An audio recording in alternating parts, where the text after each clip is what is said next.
Welcome to the Insight Meditation community of Charlottesville, Virginia. You can find all of our program offerings and information about our Sangha at www.imeditation.org. We meet weekly on Tuesday evenings at 7 p.m. Eastern Time, currently on the Zoom platform for meditation and a Dharma talk given by one of our teachers. We also meet daily at noon Eastern Time on Zoom for sitting practice. We hope you can join us. So welcome back, everyone. Thank you for joining us tonight. I want to continue with a general theme that I've been teaching about for the last several months, sort of the broad theme of the practical Dharma. And what I mean by that is what some scholars have called sort of the Core Dharma, which is the fundamental teachings of the Buddha, sort of stripped of lots of bells and whistles and metaphysical add-ons and so forth, just sort of the basic core teachings. And part of the series has been inspired by, the impetus has been a course that Pat and I have been teaching for the last several months on the Four Noble Truths. And the notion of practical Dharma is how to apply the Dharma in our day-to-day lives to reduce our suffering and the suffering of others. So tonight I want to talk specifically about suffering and take a deeper look at that, sort of really get down in the weeds with that a little bit. And what we'll do is initially we'll define suffering as the Buddha taught it, or as we understand he taught it. Then we'll talk about, once we defined it, how to recognize it, especially at the more subtle levels. That's where I want to get into it a little more deeply when it occurs in our lives. And then finally, a little bit about what do we do about it.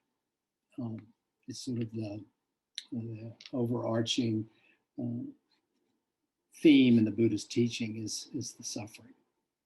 So as I've pointed out in the past, and I just want to say again tonight, that somewhat paradoxically, the Buddha taught that accepting our suffering is the path to alleviating our suffering. So he teaches that by accepting it, that's the path to alleviating. And then I'll have a bit more to say about that later in the evening. As you may know, the Pali word for suffering is dukkha, D-U-K-K-H-A. And in the First Noble Truth of dukkha, the First Noble Truth, and in the canon it's called the Noble Truth of Dukkha, the Buddha says, quote, "Now this, monks, is the noble truth of dukkha. Birth is dukkha, aging is dukkha. Death is dukkha, sorrow, lamentation, pain, grief, and despair are dukkha. Association with the unbeloved is dukkha. Separation from the loved is dukkha.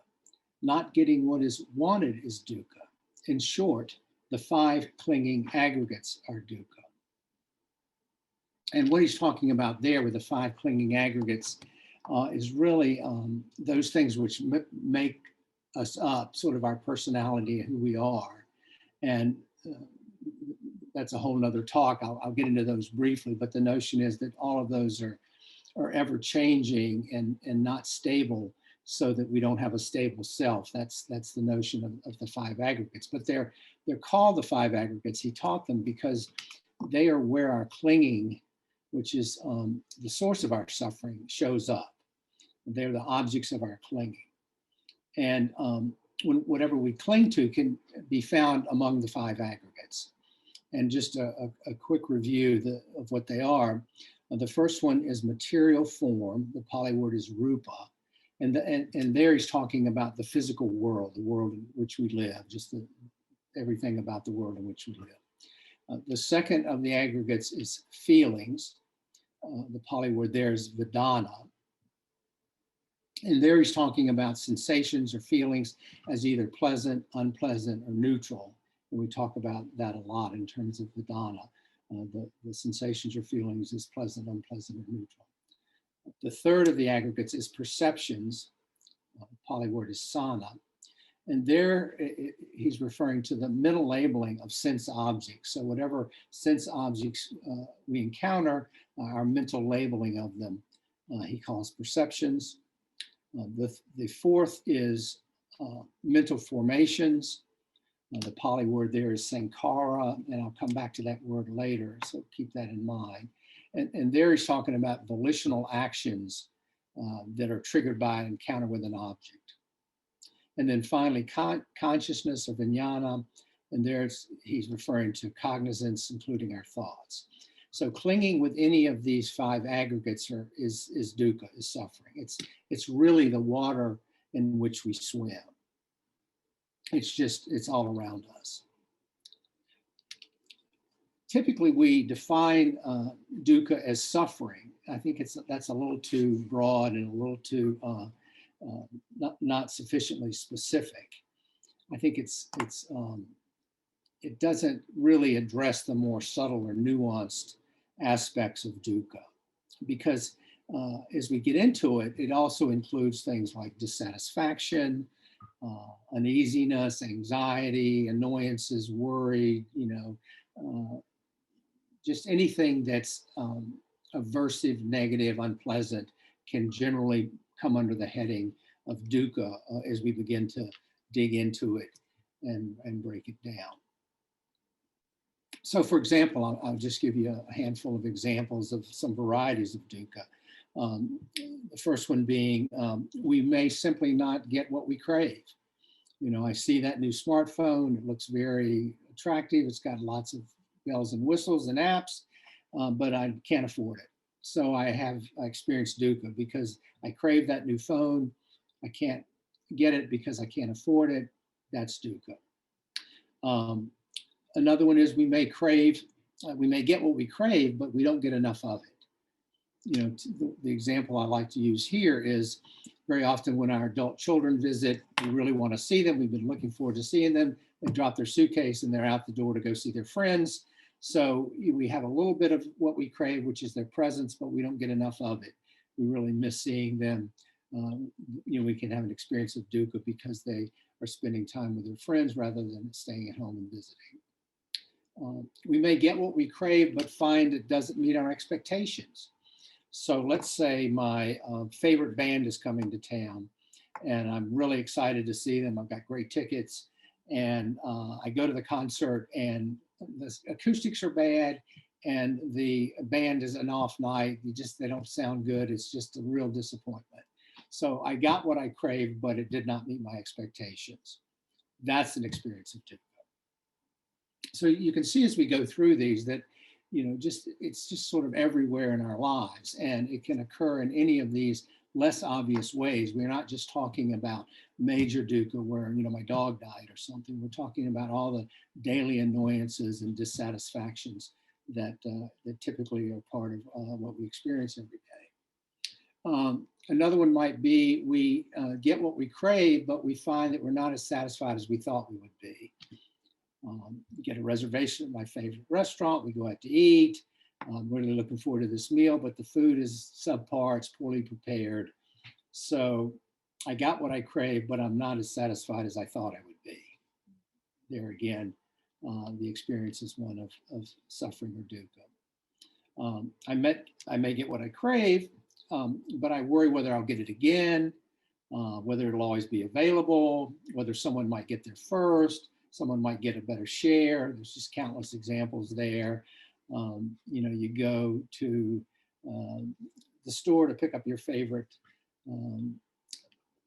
item and there's one left on the shelf and the person in front of you gets it. So, there's a bit of dukkha there because someone got there first and we missed out on it. And then finally, we may get what we crave and be really excited about it. Yesterday it was fabulous. Today it's just okay. Tomorrow it's normal, and in a few months I'm bored with it. This often happens if we get a new car. We're very excited. It's shiny. We keep it clean. We vacuuming it out. But in 6 months, it's just a car. I'm not keeping it up, and I'm just kind of bored with it. It's just basic transportation. I see a new car, and my craving kicks in. Oh, that one looks really spiffy. Maybe I'll trade in and get that one. So, just some subtle forms of dukkha that give you a flavor for how pervasive our experience of suffering can be just in the course of day-to-day living.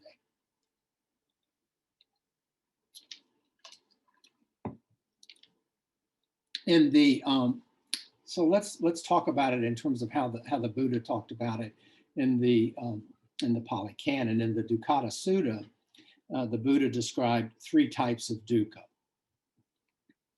and this is where he really gives us a more nuanced view of suffering as he taught it, and not the sort of global sense of just broad suffering. And I really have found this typology useful in terms of my own thinking and my own practice. I hope you will as well, because I think it really brings it home. It really spells it out for us. And once we've done that, then I think it opens up lots of options for how do we manage it, how do we deal with it in our day-to-day lives. So the first type of dukkha that the Buddha taught, he called Dukaduka. Just the same word twice. And this kind of dukkha, this is sort of your basic dukkha, arises in response to an unpleasant physical or mental experience. In other words, an unpleasant feelings or sensations when we encounter it. As you may recall, that last month when I taught, I described for you that I'd really cut my finger really badly while slicing some bread. And that experience was unpleasant. So, but that in and of itself wasn't Dukaduka. What created the Dukaduka was my aversion to that unpleasantness. I couldn't just be with the fact that I cut my finger and it hurt. I experienced aversion to it. I was really upset about it. And here the origin of Dukaduka is craving again. It's tanha, the Pali word tanha, which means thirst. In other words, the craving or longing for the circumstances in our lives to be different than they are. So I cut my finger, and the craving was for it not to be, not to have happened. And if we can acknowledge unpleasant feelings and sensations, just be with them. And I talked last month about holding it all. This is an example of that. And just let those unpleasant feelings and sensations run their course, which they will, because like all phenomena, it isn't permanent. My finger's not going to hurt forever. Then the Dukaduka will not arise, but it arose because of my aversion and my inability or unwillingness to just be with the unpleasant feelings and sensations. If I could just be with my cut finger, then the Dukaduka would not arise. Now, having said that, I would be the first to tell you that it's much easier said than done. It's not so easy just to be with something when you've sliced your finger open, or whatever, stubbed your toe, or whatever the experience is. Remember, he was talking about any unpleasant experience, sensations, feelings, and so forth. And it requires, again, in terms of just being with whatever is arising, that we bring our mindfulness and our presence to that moment so that we can engage with it and just be with it without the aversion kicking in. So that's what the Buddha called Dukaduka. When I consciously aware that my cut finger is physical pain and not add the craving that it be different. In other words, if I accept it, then the Dukaduka doesn't arise. Okay. It arose, as I said, when I responded with aversion to that physical and mental pain. When I longed for it to go away, longed for it to be replaced with neutral or pleasant sensations and feelings, longed for it not to hurt. Okay. A normal reaction, but it's what the Buddha described as Dukaduka, and it requires mindfulness and presence not to sort of get caught up in that aversive response. The second of the 3 categories that the Buddha taught, and these aren't necessarily in order. And here's that word I referred to earlier when I was talking about the 5 aggregates, is what he calls Sankhara Dukkha.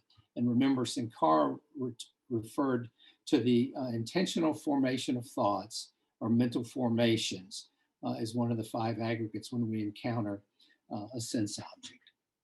And Sankara Dukkha is more subtle than what I was just talking about with Dukaduka.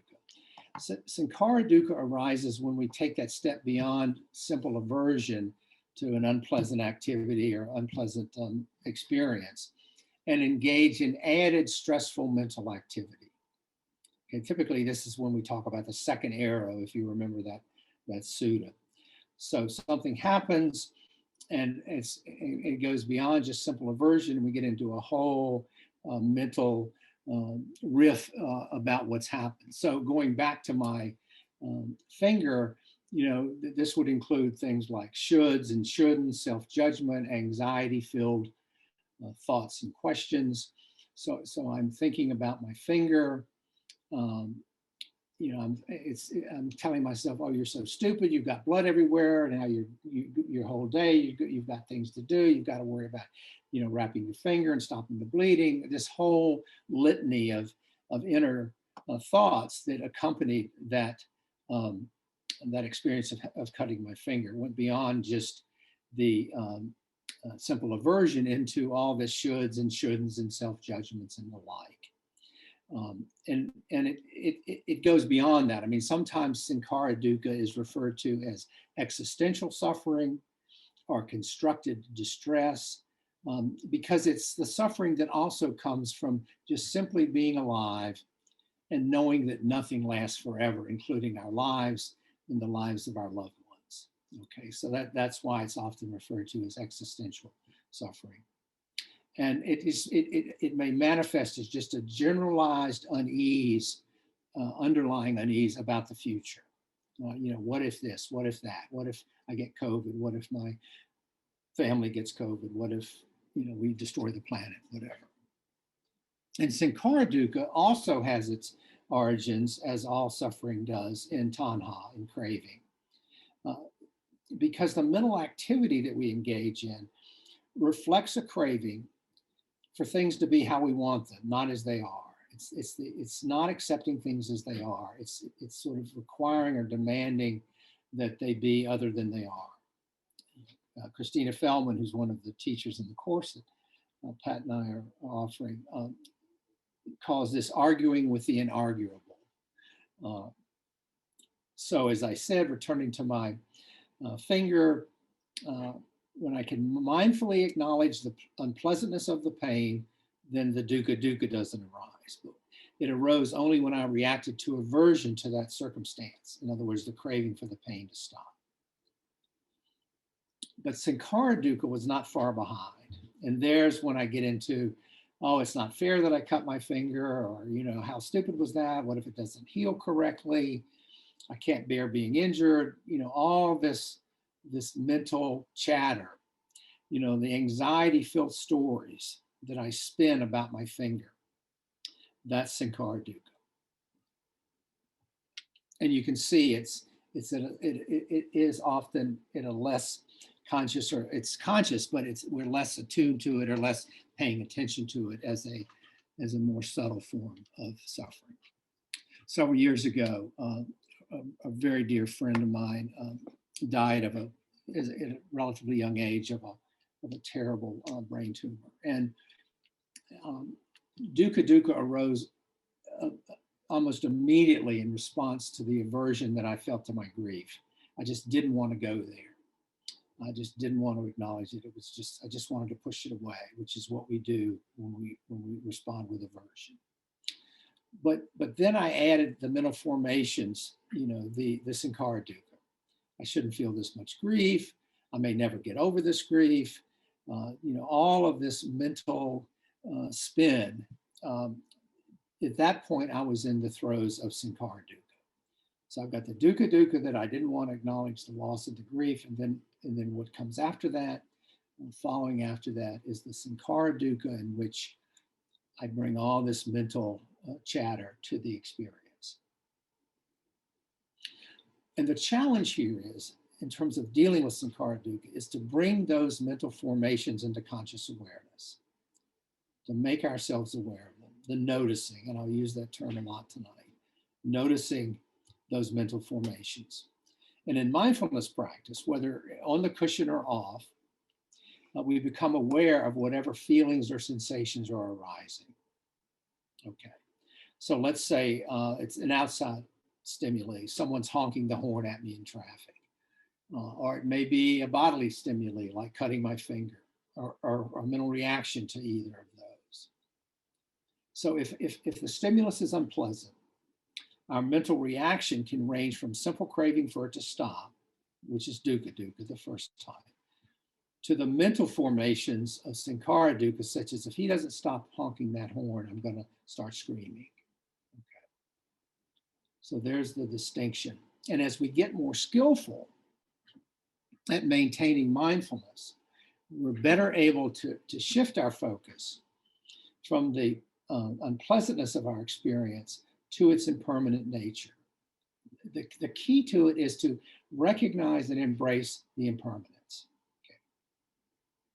Because then we have we're comforted by the knowledge that whatever it is, it's going to arise, it's going to perhaps sustain for a bit, and then it's going to pass away.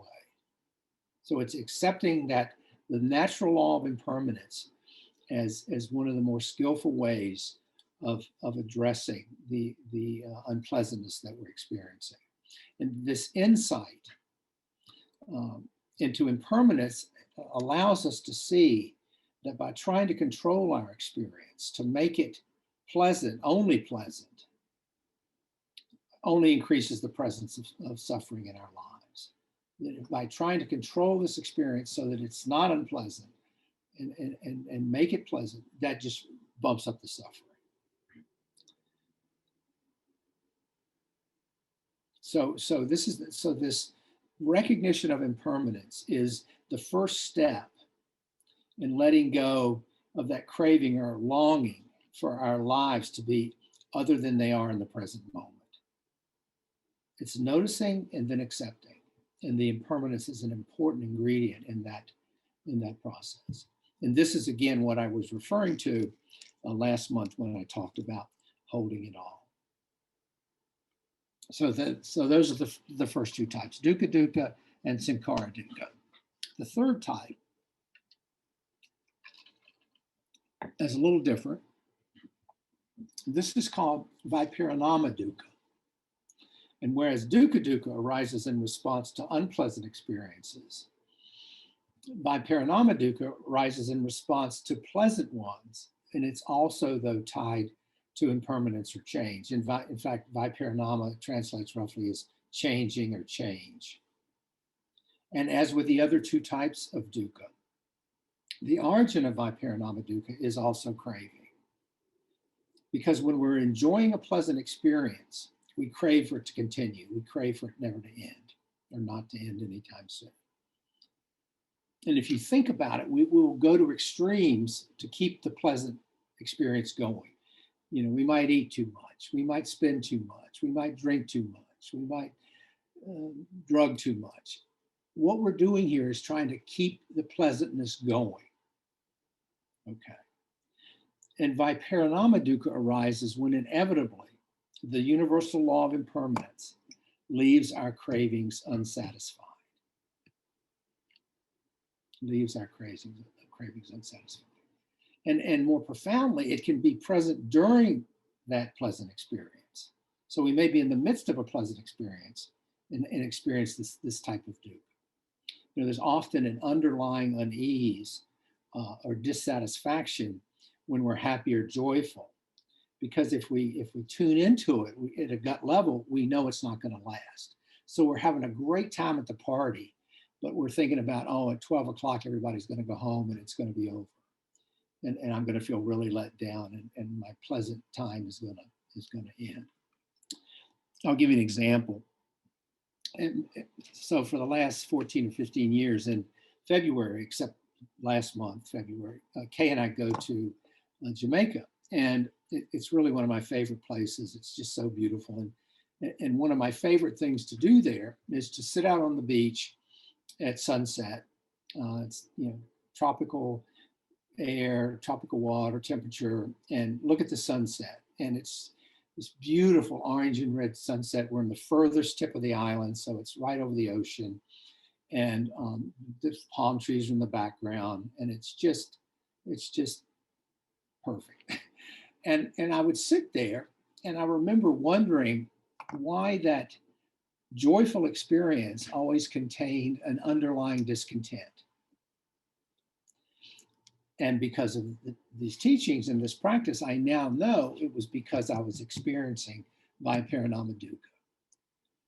Because remember, the Buddha taught that nothing that is impermanent can be fully satisfactory.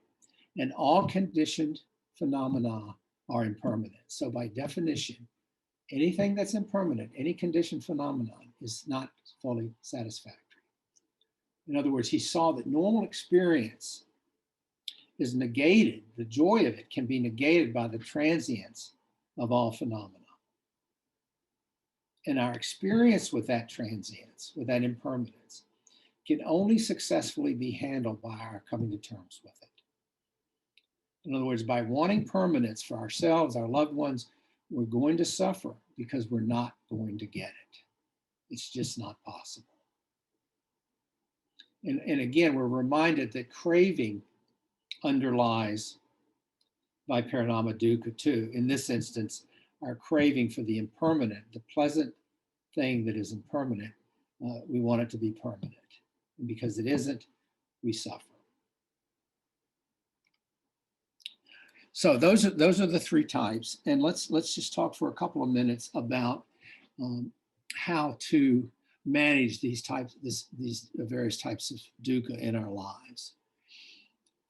First, and I think probably most importantly, we must try to become aware of when dukkha is present, when it's arising. This is the noticing piece that I talked about earlier. Okay. Dukkha is arising. Now, this requires mindfulness. It requires discernment, because all three of these kinds of dukkha can be very subtle and difficult to recognize. I mean, part of the practice is paying attention, noticing. So when we feel a little off kilter, that's the cue. If we feel a little dissatisfied, that's the cue to stop and say, dukkha is arising. This is dukkha. So we're already engaged at that point because we have noticed and labeled that dukkha is arising.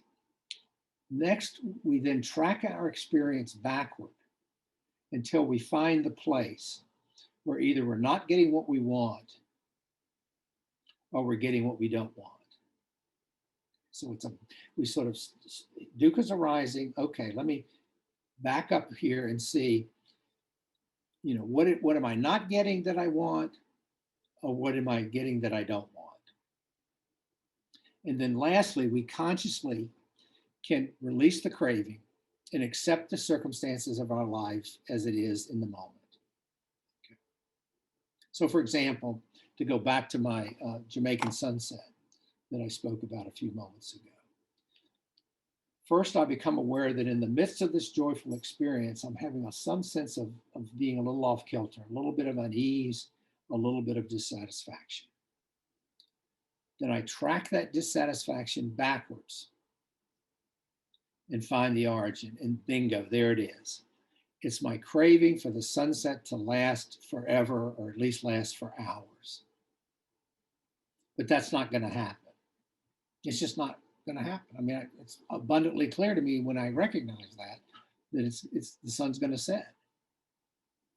But with the acceptance of anicca, the Pali word for impermanence, I could have then made a conscious choice to let go of my craving for the sunset to last forever and accept that it's a fleeting phenomenon. And then having done that, I can really have a chance to enjoy the experience while it did last. I could be fully present with it and enjoy it, acknowledging and accepting that the sun's going to go down and that's going to be it. Because very often we're so worried about something ending that we fail to enjoy it in the moment. I'm so worried about the party being over that I'm distracted and I'm not really fully engaged and present with it and enjoying my friends and the conversation. And guess what? Suffering occurs. So getting to the root of our dukkha, this constant dissatisfaction with our lives, recognizing it, tracking it backwards is the key to begin to be able to let go of those cravings. So again, from the Pali Canon, the words of the Buddha, which I referenced last month when I talked about holding it all. When we become mindful of what we're not getting, what we want, or we're getting what we don't want, we can make a conscious choice to let that craving go. And when we do, even if only for a moment, a fleeting moment, it's a welcome respite from this mindless autopilot drive to fashion every circumstance of our lives to our liking. That's what we spend so much time doing. And when we do that successfully, it's a taste of freedom. And it's a taste that lingers. And that freedom, and I experienced this at the beach, I experienced it in Jamaica. There's a spaciousness about it. There's an open quality about it. It's not encumbered by all of this mental baggage and chatter in our heads and this feeling of unease. You can be so present, and it just opens up a spacious quality. Now, that may be very fleeting, but it's a taste of freedom in that moment. It's a moment of cessation, which is the promise that the Buddha gave us in the Third Noble Truth, that through the abandonment of craving, the cessation of suffering is possible. And then, of course, the Fourth Noble Truth is the Eightfold Path, which contains sort of the Buddha's treatment plan for understanding suffering and abandoning craving. It's sort of the cure for the disease of suffering that he gives us this prescription. It's that path that allows us the possibility of fulfilling our human potential through cultivating wisdom, through cultivating ethical intentions, through cultivating mindfulness and discernment. That's the gift of the Dharma.